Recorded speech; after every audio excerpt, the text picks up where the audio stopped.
Hello, everyone. Welcome back to Life Boost here. My name is Ryan Barrio, and I'm available to hear on over 35 podcasting channels and 10 social media platforms.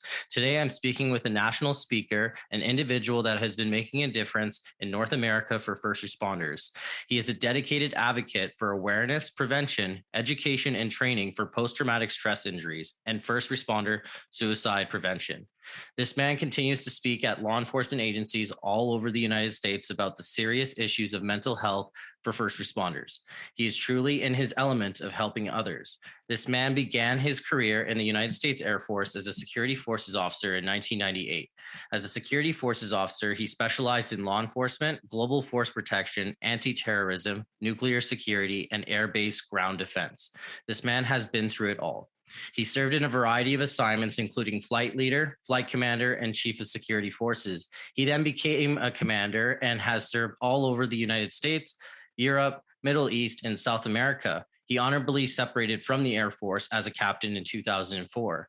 Immediately after the Air Force, Michael was hired by the Walnut Creek Police Department, where he served in a variety of assignments, including patrol officer, field training officer, SIU detective, undercover, narcotic task force agent, patrol sergeant, and public information officer. Has done several different parts of the units throughout the police force. So he hasn't just been a police constable itself, but he has been in multiple divisions and multiple areas. And he was awarded the Walnut Creek PD Distinguished Service Medal in 2014 for his heroic actions during a fatal officer-involved shooting in 2012. He medically retired in 2018 and is now a peer volunteer at the West Coast Post Trauma Retreat. And he is truly an educated and inspirational man. Later this year, he'll be releasing a book called Relentless Courage, Winning the Battle Against Frontline Trauma by himself and Dr. Shauna Springer. He is an ambassador at Save a Warrior and is available on social media platforms, which will be in the description below. I would like to introduce you all to Michael Sugrue. How are you doing, sir? Good. Thanks for having me. Yeah, no, it's been a pleasure to be able to research about what you've been doing throughout America and what you've been doing for first responders, creating that change, creating that background, and really trying to make sure that first responders are getting the help that they essentially need. And what was your life like before you joined the Air Force? What made you want to help people? What made you want to save other people? It goes all the way back to childhood, and I owe it all to my stepfather. He's the one who raised me, but he had a career in law enforcement. I remember actually at the age of 8 years old is when I first got that interest in being part of the law enforcement family. And that's when I started volunteering for a police agency here in Northern California. And that just kind of carried on to when I get to high school and I became a police explorer. And then in high school and college, I started studying criminal justice. And so as far back as I can remember, it's just something that I've always wanted to do. And I really consider it a calling. I feel like I was truly called to this profession and to help other people. It's very beautiful to see that you're going from the element of educating and now actually being a part of in the role of law enforcement. Did you see a different perspective when you first joined law enforcement? Because like you said in prior interviews, that the federal system is much different than how the local policing system is, right? So was it a good transition for you to exit out of the military and kind of be able to do local policing and help frontline communities? It was a great transition. I really think that life experience is so valuable when it comes to law enforcement and really any first responders for that matter. And so, it's great that I went to college and had a degree and whatnot, but what really helps is traveling, experience other cultures, dealing with different types of people, seeing different things. I think that's what truly makes a difference. And I think that's so much more valuable than a basic education. And there are, big differences between being in military law enforcement and civilian law enforcement. And even given that, from when I started civilian law enforcement to now, the times have truly changed. And that goes into the perceptions of our law enforcement from the general public to the things that we see and the stigmas associated. And so even my own personal outlook on life and my own personal perspectives have really changed from when I first started to where I'm at now, and I'm actually retired. Yeah, and it's good to be able to have that experience and gain that essential insight to figure out what you're doing to actually help people, right? In your life in the military, was there judgment to talk about your issues in the workplace? Was it always a place, since the military and being in law enforcement, we've always had a persona of trying to be the tough individual, trying to hold in that information to try to reach out for resources to be successful. Did you have any issues with that when you were in the military or when you were in your career within law enforcement? You know, to speak to both the military and civilian law enforcement, I never talked about my personal feelings. I didn't talk about my emotions. I didn't talk about my personal problems. Especially in the military, I was in a leadership role from the very beginning. I was a lieutenant right out of college, and I was supervising over 60 airmen. I mean, literally on day one. And so I felt this immense pressure that, I had to set the example, but not set the example in just a basic kind of human way, but as a warrior, and show that, I had no fear, that I could do anything, and almost this persona of being invincible or being like superhero like. And I think part of that's important. I think that starts with training also in the police academy on the civilian side. But I think the downside of that is we kind of lose our real human side, and that's who we are as people. And when it comes down to it, these are jobs we're talking about, and we are individuals, and we come with certain baggage, or we come with certain life experience, and all those things shape us to who we are today, right? But the sad part is I didn't really feel like I could be my true self. I always felt like I had to be something else. Like I had to put up this front and this image, and I had to hold it to make it so pristine and so perfect. And I just couldn't make mistakes or make errors. And it just really takes away that human side of things. And I think that's really what we need to change in both the military and the first responder world as a whole. Yeah. And if we're able to change the dynamic, the situation, and actually try to create a more positive environment about raising awareness for mental health, I think that's going to be the essential cause to change, right? What would you recommend to first responders to do if they do need help? What would you recommend for outlets for them to be successful? Well, first we have to change the culture. If we make this normal to talk about how things affect us, if we talk about our emotions and our feelings, and this happens on a daily basis as far as what we're exposed to, the general public doesn't realize, but first responders are exposed to hundreds to potentially thousands of traumatic incidents throughout an entire career. And in some days, you could literally have 2 or 3 major traumatic incidents in one single day. And what we do is the norm is we brush it off, we handle the call, we move on to the next call. We don't really stop and think about how is this affecting us? Like, as an example, fatal car accident, seeing a child death. These things are so traumatic to anybody. And, again, we just go on like they're not affecting us. And so we need to make it normal after these traumatic incidents that we can just talk about it openly and share it, whether that means peer to peer or peer or, subordinate to supervisor. And so, most agencies nowadays on the civilian law enforcement side, they have peer support programs. They have EAP, which are employee assistance programs, where you can see counselors outside of work. There are peer specialists that you can call up any day, day or night, and talk to them within your own agency. But again, the problem lies with trust. It lies with that stigma. They had all these things at the height of my trauma at my work, but I didn't feel comfortable talking to these people because I saw them every day. And again, I felt like I had this image that I had to uphold, especially when I was a supervisor. And I honestly didn't feel comfortable talking to anybody in my agency about these very personal things or my personal feelings. And so when I did, or I was asked to go to like a critical incident debrief after a major traumatic incident, I showed up, and I went through the boxes and I got it done, but I wasn't really expressing how this affected me as a person.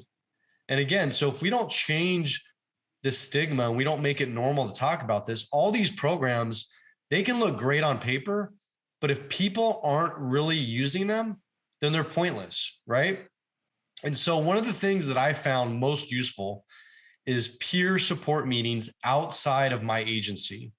And they have these all over the US.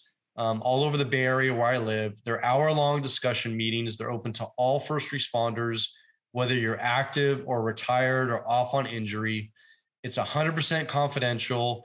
And you go there and you meet people that you learn to trust. And you see them opening up. You see them sharing their experiences. And that's what allowed me to start getting comfortable in opening up and sharing. But the ironic thing was, I couldn't do this with my own people, my own agency, because I just didn't trust them and I didn't feel comfortable doing it. Yeah. And when you're trying to get that trust and trying to get that connecting tissue to really understand that, hey, I do have a problem. I do need to get help, but I don't really trust the services and I don't know what's going on in my life to really make it more successful for me. Right. And people want to be able to know what type of treatment or what type of help they are receiving. Right. And bringing that awareness and sharing that and educating people about saying, hey, you know what, this is a symptom of PTSI. This is a symptom of anxiety. This is a symptom of saying, hey, you know what, maybe there's some inner demons that we need to focus on so that we can help you become more successful, right? Because like you've been seeing more and more every year, we're still seeing police suicides. We're still seeing first responders committing suicide due to the fact that PTSD has caused so much strain with everyone. And I really want to try to save lives and really make a difference and really try to understand that, you know, we really need to educate to stop this cry, because it's just been causing so much terror and it's been causing a lot of issues for myself, right?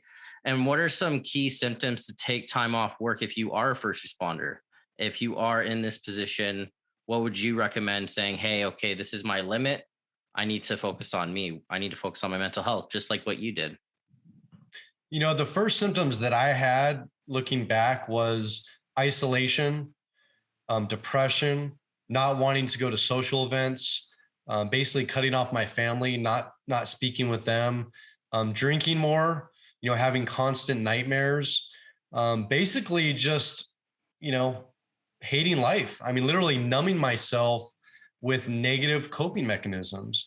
You know, for me, it was alcohol, but for other people, a lot of first responders turn to drugs, whether it's illicit or prescription.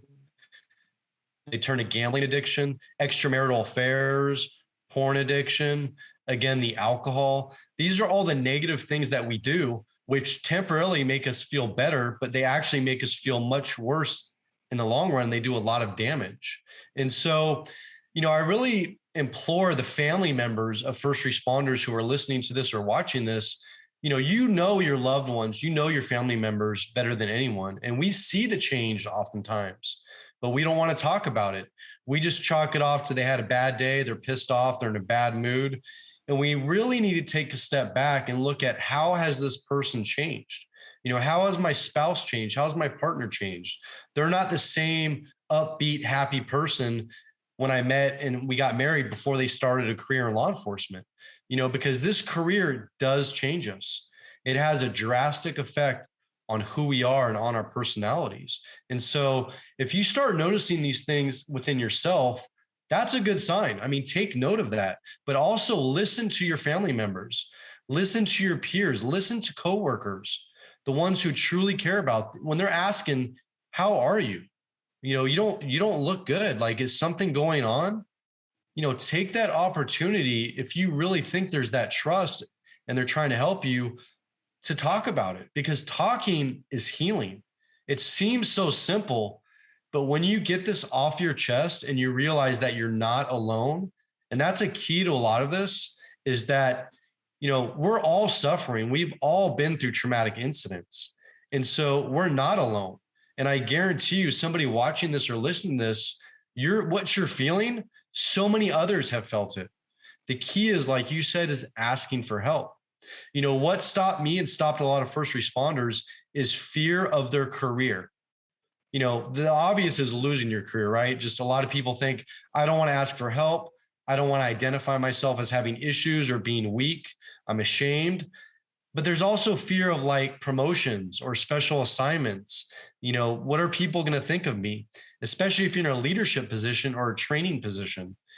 People are going to think I'm crazy. They're not going to listen to me. They're not going to want to be around me. They're not going to have my back when I need them to in those dangerous situations on the streets. And so again, we've got to change all this and just normalize it and just talk about it and keep talking about it. And that, like, no one else could say it better than what you just said, right? Really bringing the awareness, really trying to understand and comprehend, saying that it is a natural behavior to feel the way that this is because of the traumatic situations that are occurring in our day-to-day lifestyles, right? Not normal people go to fatal car accidents, fatal shootings, attending in a jail system, attending, being a paramedic on a daily basis, seeing overdoses, right? A bunch of people are going through these traumatic incidences every single day, and they keep holding it in, holding it in, holding it in. But if you as a witness can really witness what's going on, really take that step in and say, hey, man, have that conversation with him and really just be real, be genuine, and really try to figure out what the best answer is. And if you don't know what it is, it's okay if you don't know the answer, but maybe send him to a resource that can help him. Send him somewhere that can give him the advice that he needs. Because if there is something that we can do, is that we have a phone filled with technology, filled with intelligence, that we can easily look up ways as friends, just saying, hey, come with me, man. Let's look it up together. Even if you don't even know what you're doing, take the 2 minutes to do that and really try to help people and make that difference. What is your opinion on things that you'd like to see in the future of law enforcement for mental health? You know, back when I was working, we would have maybe an annual training once a year where they brought in the peer specialists and we talked about the program. We went through it. But again, it was like a check the box program. And I really don't think that type of program is effective. I don't think it works. I think it's a waste of time. And what I want to see is more engagement, more leadership, more examples. A perfect example that I can illustrate to you is that when you have people, whether they're sergeants, lieutenants, captains, that are in key leadership positions within the agency, I want to see those people step up and share their personal experiences with trauma and how it affected their lives and how they overcame that or how they're still working on that. But I want those leaders to show that they are human.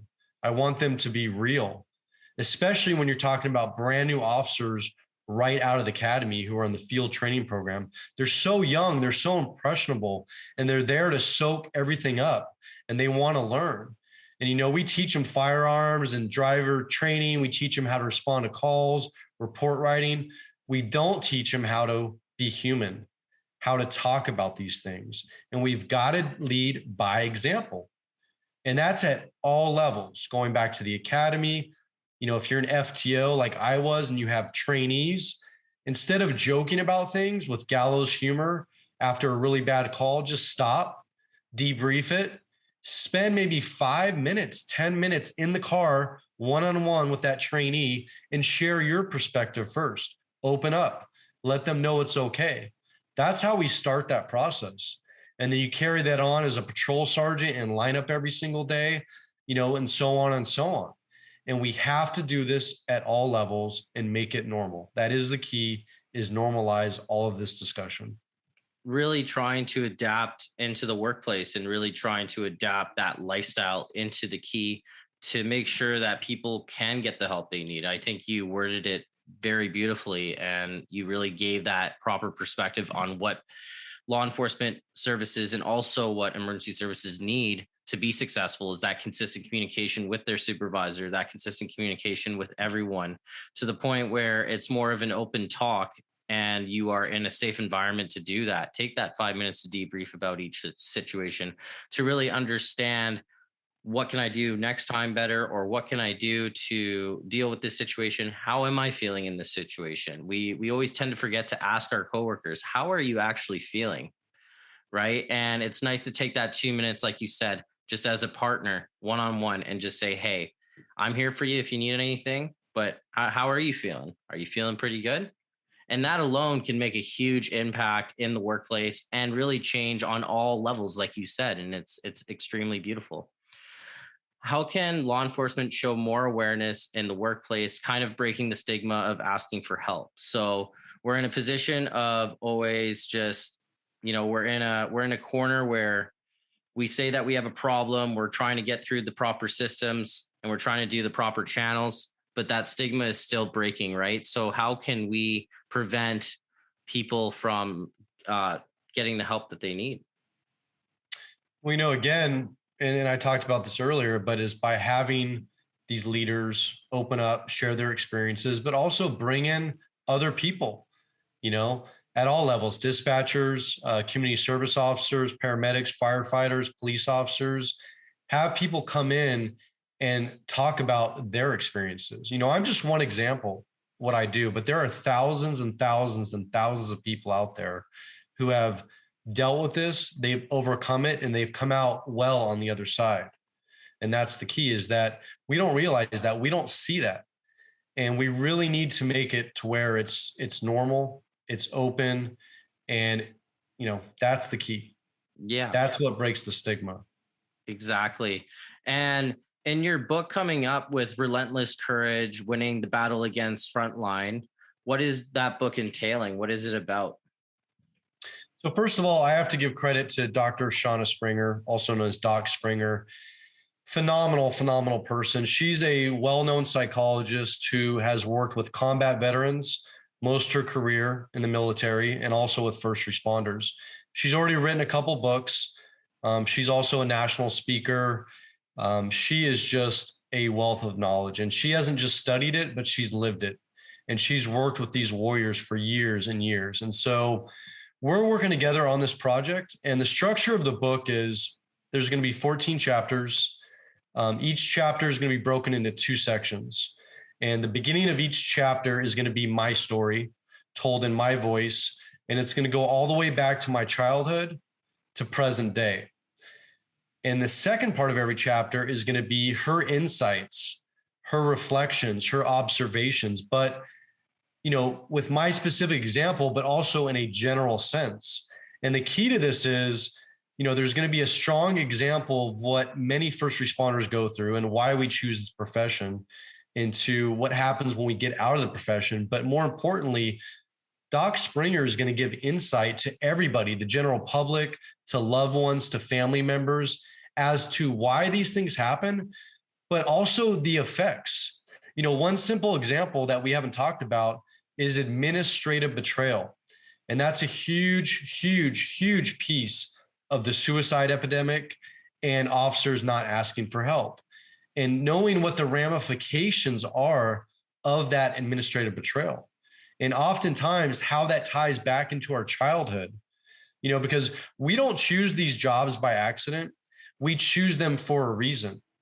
And a lot of first responders have some form, whether it's very mild or very major, of trauma.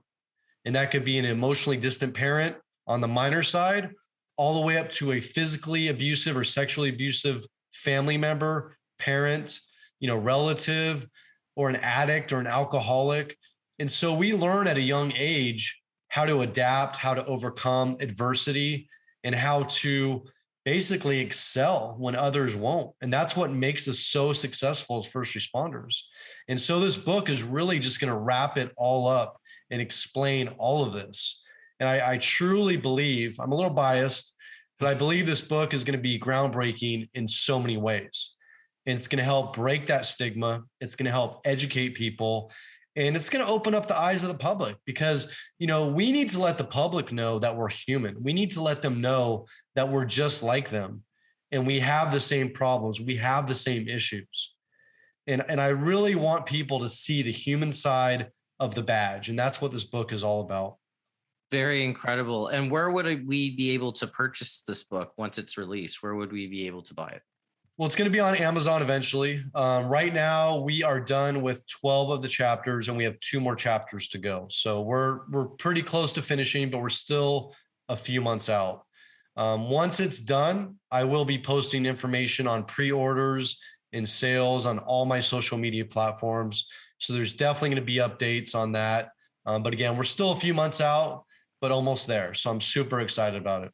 No, it sounds super exciting to hear about your success, your stories, and really trying to learn more about PDSI and understanding ways to accept it. Ways, like you said in your last interviews, where you said that PDSI is like a sports injury. If you treat it like a sports injury, just like anything else, and you continuously work on that injury and you do the necessary things to prevent it from happening, it can be repairable, it can be fixable, and it can really make your lifestyle a lot better when you take control of your fear and you take control of the sacrifices that you've put yourself in for so many years, right? And it was really great to hear your perspectives and really trying to create new ones for people to understand that post-traumatic stress disorder or post-traumatic stress injuries can affect everyone. It doesn't have to just affect first responders, but it can affect everyone. And this is an issue where we need to break the stigma everywhere and really understanding that this is a global issue. And I'd love to say thank you for coming onto my show and really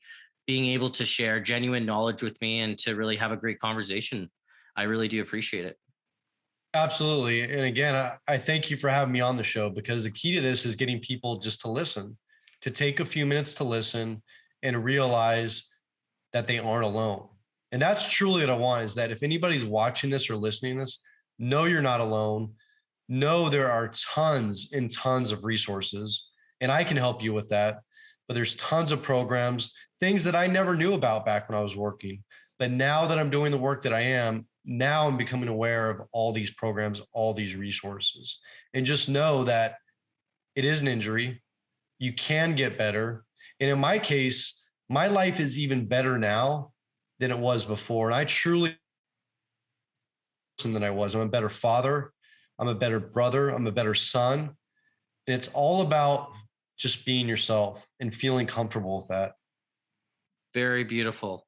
Thank you so much for your time. And I do appreciate your openness, your communication, and knowing that what you did is now changing your lifestyle for the better and what you're doing to create that positive change. It's amazing to see the transition from when you were in the grounds, when you were in the trenches fighting, and now you're overcoming that. And now you're becoming a better father. You're becoming a better hero for others. And you're creating change all around North America. It's insane, right? And I just think it's incredible. It's insane to even be able to interact and be able to share positivity in this world. And it was so great to speak with you, Mr. Sugrue. It was a pleasure speaking with you. It was my honor. Thank you.